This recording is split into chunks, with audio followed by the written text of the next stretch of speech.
Hey guys, it's Con Hollywood Studios here, and what a year it has been for Six Flags.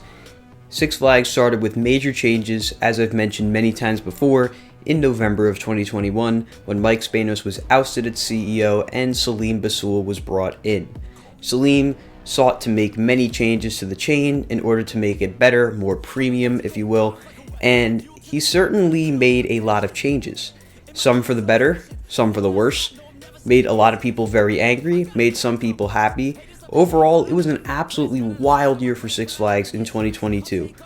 And this video, I'm going to go over what happened in 2022, what was good, what was bad, and if I think Six Flags is heading for the negative or for the positive going into 2023.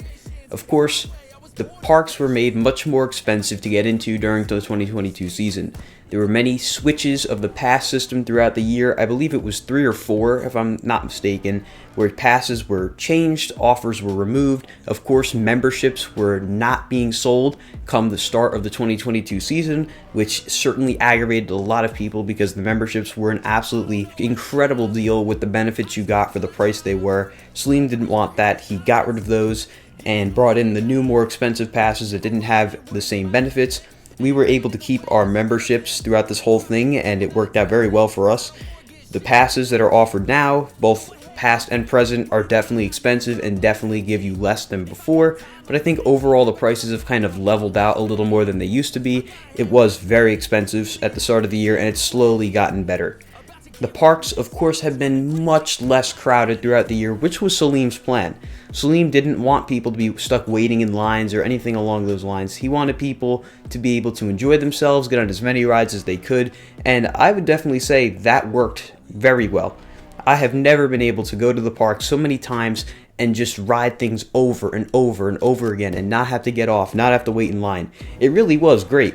However, it was very upsetting and sort of a depressing atmosphere to see the park empty so many times. Of course, I'm referring to Great Adventure, but even Six Flags Over Georgia was pretty dead. Of course, I went on a bit of an off day for them. It was a day where there was school for most kids, but even then, it was still very not crowded. It was pretty dead. Same with Great Adventure for most of the year. Of course, once we got into the Fright Fest season and other more crowded parts of the season, it was much more lively. There were a lot more people there. But still, there was a lot of people missing from the park, and that was definitely seen in the attendance, which took a major hit this year. Throughout both quarterly earnings calls throughout the year, mainly Q2 and Q3, we saw major dips in attendance. Revenue was down. A lot of key statistics were down, much further down than Selim and the board, I'm sure, expected them to be, wanted them to be. I imagine they wanted everything to be a bit higher, especially revenue. However, guests per spending capita was up. Guests were spending more money inside the parks, which was what Selim wanted. Dining plan was discontinued for the majority of 2022, which, unless you had a membership like us, you had to pay for food, and food is not cheap at Six Flags parks. I believe a burger, a fat burger, is like $17. Of course, we have discounts in dining plan, but for someone who doesn't have that, that's very expensive in my opinion. So they definitely were able to get you there in terms of making people pay more for things they used to not pay as much for. But overall, the changes that were made to the park, specifically Great Adventure, they were definitely welcome additions. Medusa was great, as personally I was never a huge fan of the Bizarro theme that was on the ride, so to see it go back Medusa was good. I do wish they maybe executed it a little better, made some better theming, because Bizarro in my opinion was definitely better themed than Medusa currently is. However, it was still nice to see Medusa return. Of course, the Summer Vibes Festival was great. I really enjoyed it a lot more than I thought I was going to. It didn't feel tacky. It felt really nice and well put together. And overall, the events this year were really well done. Of course, Holiday in the Park and Fright Fest maybe weren't as big as they were last year, but I think it's okay to have a little bit of their budget cut in order to get other things like Oktoberfest, and even the Veterans Day celebration was really nice and unexpected. So overall, events was definitely a smash hit. I think the food quality definitely went up this year compared to last year. It was definitely a much better food getting experience, both from a server's perspective and from the taste of the food. That was really nice. I think ride operations overall were pretty solid. Of course, there were a few interesting incidents throughout the year. Of course, El Toro being closed, but that's less of the fault of the management of Six Flags. That's just kind of natural causes with the ride. But overall, I do think there were quite a few positives, but of course there were negatives. Like I said, parks were not very crowded, which is both a positive and a negative depending on the way you look at it. Looking at it from a standpoint of the management, not good. And overall, I feel like the employee morale definitely wasn't as high as it used to be, because there was a lot of firings, a lot of park presidents got fired, a lot of people left their positions, because there was just a lot going on at Six Flags. Lots of change. Not all good, some bad. It was an interesting year overall.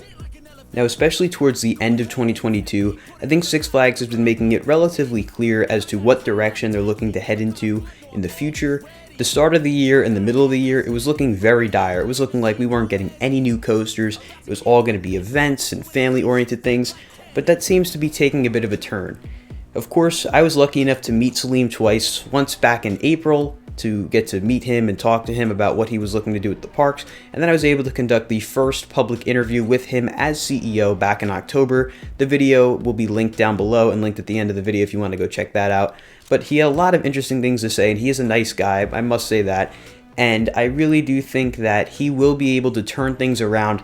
It was basically a big experiment year this year where they got to see what worked, what didn't work, and I think one thing they definitely took away is that coaster editions and thrill ride editions need to happen. You can't expect people to come to Six Flags parks as opposed to a park like, say, Hershey Park or a Cedar Fair Park, who are making pretty big investments. There's no reason to return to a Six Flags park if there's not coasters or flat rides to return to. At the end of the day, Six Flags is not Universal or Disney, and I think they definitely realized that this year. Six Flags is Six Flags. They need coasters, they need thrill rides, they attract a different crowd than that of Disney and Universal, who are insanely expensive and very high quality experiences. Six Flags may not be up to the quality of Universal or Disney, or maybe even SeaWorld or Cedar Fair. However, they do provide cheap thrills and a really decent fun experience, in my opinion, and I think they should try to stay that way. However, I do think it wouldn't be a bad idea if they started shifting more in the direction of SeaWorld or Cedar Fair. I just think those parks offer really great experiences. And it seems like Six Flags is already trying to take after SeaWorld with their events approach, having different events throughout the year. I think that's definitely a very good idea and overall could lead to some really good things happening. I think they should definitely adopt the coaster adding patterns of SeaWorld and Cedar Fair, add more rides, give people more incentive to come to the parks and experience things. Things are getting very competitive once again with the coaster industry and flat ride industry. There's a lot of really cool rides out there, and Six Flags parks really need to add some of those. I think it is very possible we could see the Six Flags chain downsize. I think there's a lot of parks in the Six Flags chain, and it's simply not going to be financially viable to care for all of them equally.